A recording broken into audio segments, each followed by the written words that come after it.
Vous avez été trompé toute votre vie, et aujourd'hui vous allez inverser cela. Elena Blavatsky enseignait que l'âme appelle lorsque l'illusion a déjà accompli son rôle, lorsque l'ego a étiré le mensonge jusqu'à sa limite.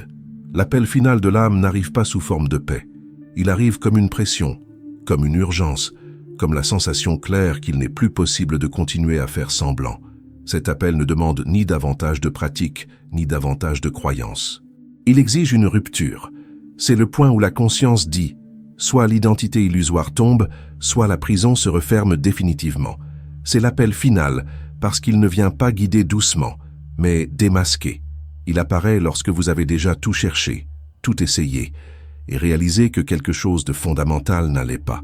L'âme appelle lorsqu'elle n'accepte plus d'être réduite au silence, lorsqu'elle ne négocie plus avec l'ego, lorsque le contrôle commence à échouer. Si cela résonne maintenant, ce n'est pas une coïncidence. C'est le dernier avertissement avant que la vérité ne prenne le centre. Et vous le savez, après cet appel, il n'existe aucun retour confortable. L'illusion spirituelle moderne vous a appris à améliorer l'ego, à polir le masque, à parler joliment de conscience pendant que l'âme était muselée. Elena Blavatsky n'a jamais enseigné cela. Dans la théosophie, l'ego devient une prison lorsqu'il se transforme en identité. Il est l'ensemble des désirs, des peurs et des habitudes qui commencent à commander. L'âme sait, mais elle a été repoussée au fond, réduite au silence par des couches de contrôle. Vous avez toujours senti qu'il y a en vous quelque chose qui observe tout. C'est simple à comprendre. Il y a l'esprit qui réagit, qui court, qui craint. Et il y a la conscience qui voit. Lorsque l'esprit devient ce que vous croyez être, la prison naît. L'âme devient otage. Vous vivez dans des cycles de culpabilité, de promesses et de chute, non pas parce que vous êtes faible, mais parce que vous êtes identifié au geôlier. Ça ne peut plus continuer, c'est maintenant. Votre âme n'attendra pas. Blavatsky a été clair en séparant ce qui embrouille les gens. La personnalité n'est pas l'essence. La personnalité change, réagit, se défend. L'essence est stable, lucide, silencieuse. Quand vous dites « je suis mes pensées », vous abandonnez le contrôle. Quand vous croyez que la fatigue spirituelle est un signe d'évolution, vous acceptez le mensonge, et la prison se renforce. Vous avez toujours senti que vous n'apparteniez pas au monde ordinaire, qu'il y a un voile. Ce voile est l'identification.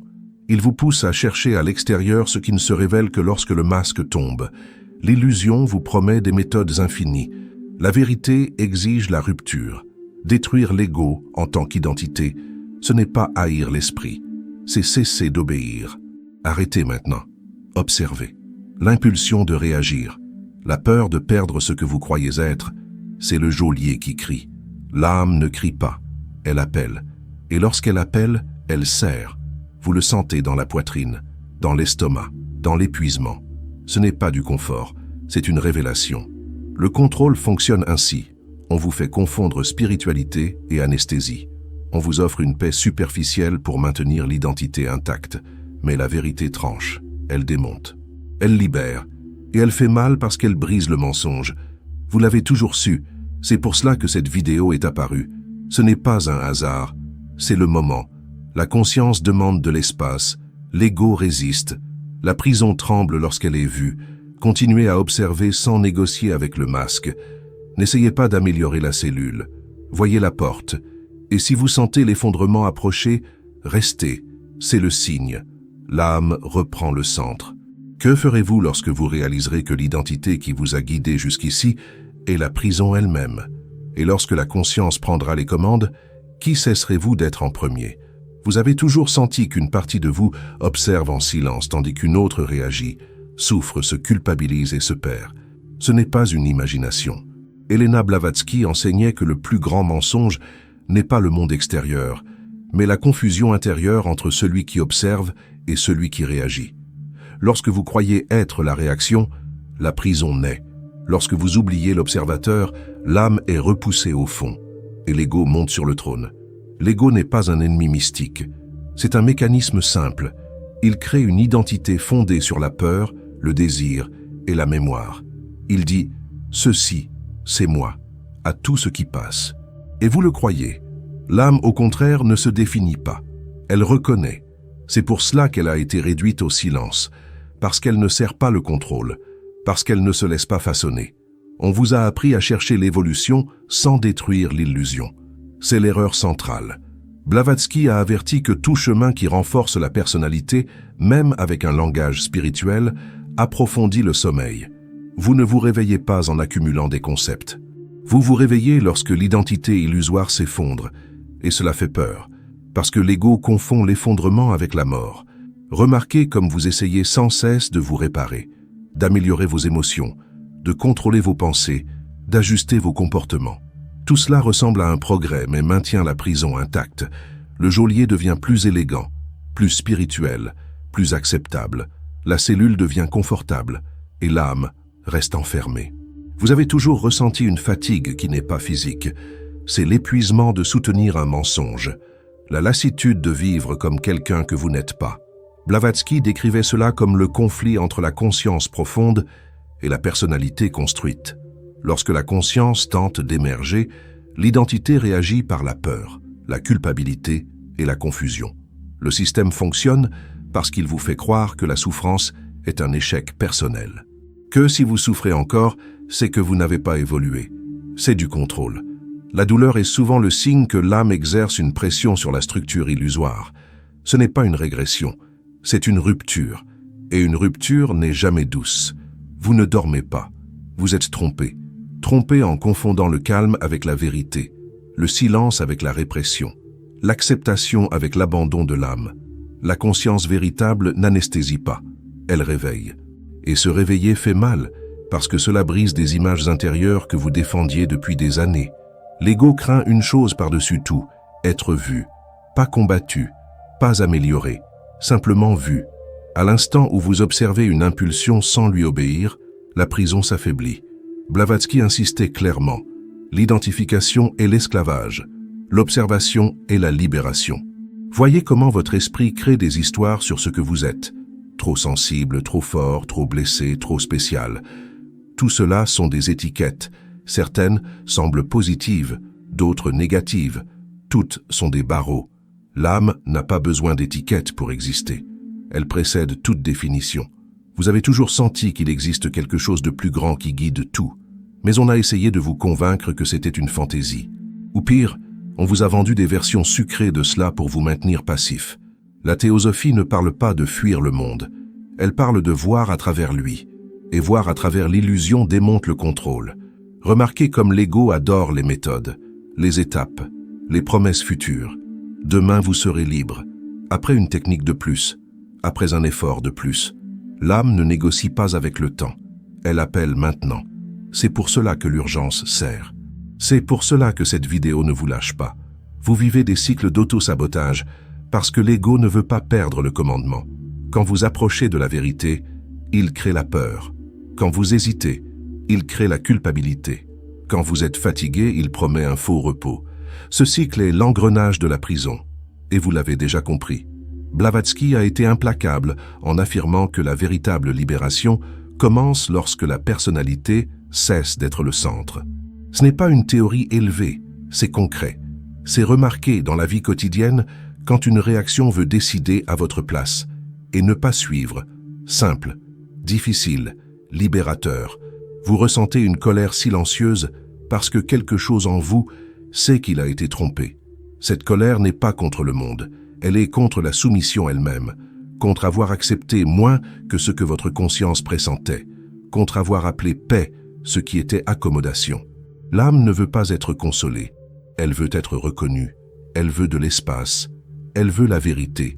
C'est pour cela qu'elle sert quand vous tentez de revenir à l'ancien schéma. C'est pour cela que le vide apparaît quand la distraction s'arrête. Le vide n'est pas une absence, c'est un espace sans mensonge. Vous ne vous êtes jamais intégré parce que vous n'êtes pas né pour entrer dans des identités prêtes à l'emploi. La prison tente de vous convaincre que le problème, c'est vous. La vérité est l'inverse. Le problème, c'est le moule. Et le moule se fissure. Vous le sentez chaque jour. Il n'y a pas de retour en arrière. Une fois l'illusion vue, elle perd de sa force. L'ego parle encore, mais ne commande plus. L'esprit réagit encore, mais ne gouverne plus. C'est le véritable début de l'éveil. Pas mystique, pas théâtral, réel, brut, inconfortable. Blavatsky n'a jamais promis un bonheur facile. Elle a parlé de vérité. Et la vérité démonte les vies fausses. Les relations fausses, les chemins faux, cela ressemble à une perte, mais c'est une libération.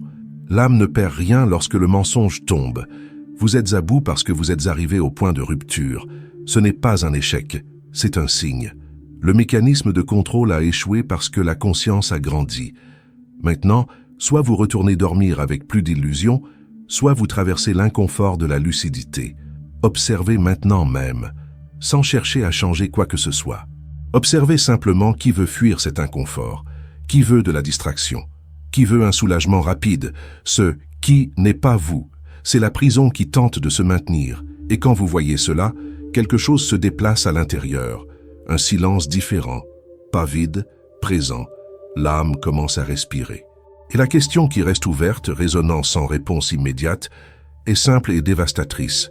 Si l'ego n'est pas vous, qui avez-vous cessé d'être pour le maintenir au pouvoir? Vous sentez que quelque chose en vous connaît la vérité avant toute explication. Cela ne vient pas de l'esprit. Elena Blavatsky expliquait qu'il existe en nous un centre de conscience qui reconnaît la réalité sans mots. Ce centre est l'âme. Le problème est que vous avez appris à vivre sous le commandement d'autre chose. Un moi fabriqué. Un personnage entraîné à survivre, plaire, craindre et s'adapter. Ce personnage a pris la place du réel. L'ego n'est pas né mauvais. Il est né utile. Mais lorsqu'il a commencé à gouverner, il est devenu une prison. Il a appris à parler plus fort que l'âme, à créer des histoires convaincantes, à utiliser même la spiritualité pour se protéger.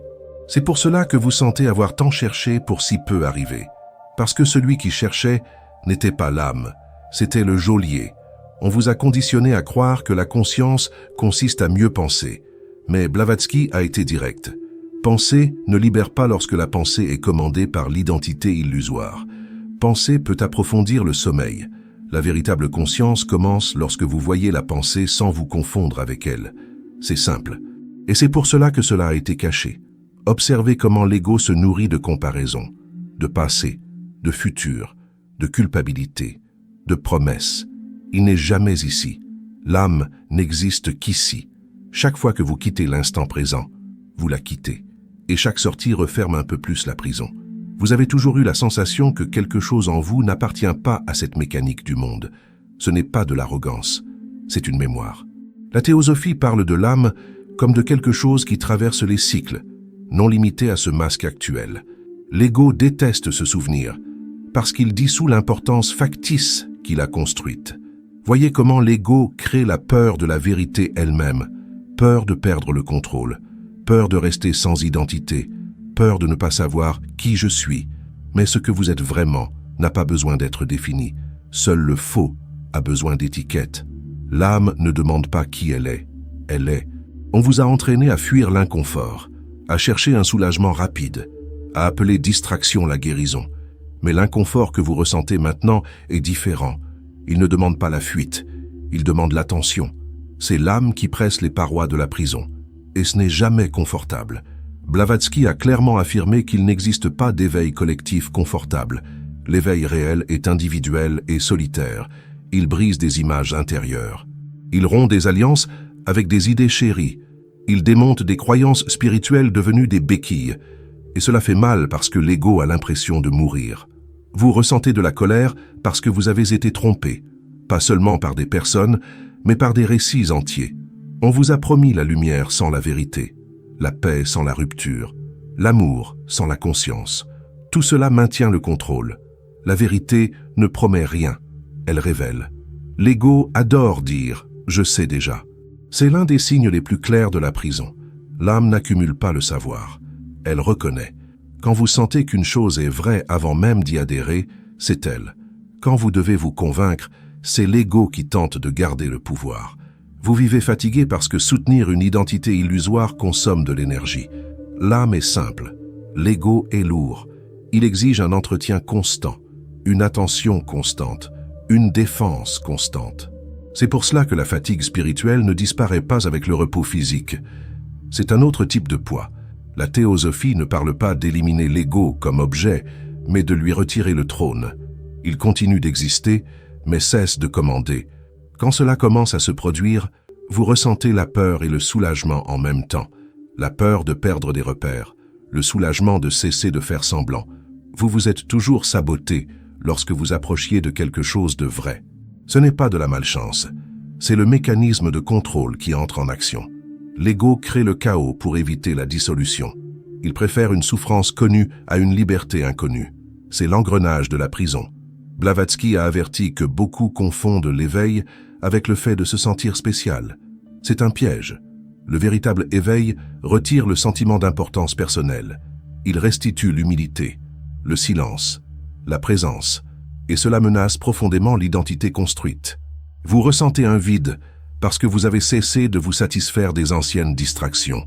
Ce vide n'est pas une défaillance, c'est un espace où l'âme peut recommencer à respirer. Mais si vous tentez de le remplir trop vite, vous perdez l'occasion de voir ce qui émerge. Le contrôle fonctionne mieux lorsque vous croyez que tout est de votre faute, lorsque vous pensez ne pas vous être assez efforcé, ne pas avoir été assez discipliné. Cette culpabilité est le fouet de la prison. La vérité est plus simple. Vous étiez identifié à ce que vous n'êtes pas. Observez comment l'ego tente de transformer tout en tâche. Même l'éveil devient une obligation, un poids de plus. L'âme ne fonctionne pas ainsi. Elle répond à la clarté, pas à l'exigence. Lorsque le mensonge tombe, l'action juste surgit sans effort forcé. Vous n'avez jamais voulu simplement améliorer la vie. Vous avez toujours voulu comprendre ce qui se cache derrière elle. C'est pour cela que rien de superficiel ne vous satisfait. C'est pour cela que les promesses creuses vous irritent. Ce n'est pas de la négativité, c'est la mémoire de la vérité. Blavatsky ne parlait pas pour plaire, elle parlait pour réveiller. Et se réveiller n'est pas confortable. C'est comme une lumière intense dans les yeux après des années dans l'obscurité. La première réaction est de fermer les yeux. La prison compte sur cela. L'âme vous demande de soutenir le regard. Vous sentez être arrivé à un point de non-retour. Et vous avez raison. Après que l'illusion est vue, il est impossible de faire semblant de ne pas l'avoir vue. L'ego tente de négocier, de retarder, d'adoucir. Mais la conscience a déjà touché le centre. Observez encore, en cet instant. Qui en vous veut des réponses rapides? Qui veut des garanties? Qui veut savoir quoi faire? Cette impulsion n'est pas l'âme. C'est le contrôle qui tente de se réorganiser. Et la question qui demeure ouverte, pulsante, sans conclusion facile est celle-ci. Si vous cessez d'obéir à l'identité illusoire maintenant, qu'est-ce qui commence à exister dans l'espace qu'elle occupait? Vous êtes arrivé jusqu'ici parce que quelque chose en vous n'accepte plus le mensonge, n'accepte plus la prison déguisée en spiritualité, n'accepte plus de vivre en obéissant à une identité qui n'a jamais été la vôtre. Elena Blavatsky n'a jamais appelé cela du confort. Elle a appelé cela la vérité. Et la vérité ne demande pas la permission, elle rompt. Si cette vidéo vous a traversé, n'essayez pas d'expliquer, observez. L'ego voudra étiqueter. L'âme demandera le silence. C'est maintenant. Il n'est plus possible de faire semblant de ne pas avoir vu. La conscience a déjà touché le mécanisme. La prison a été reconnue. Et lorsque le mensonge est vu, il commence à perdre sa force.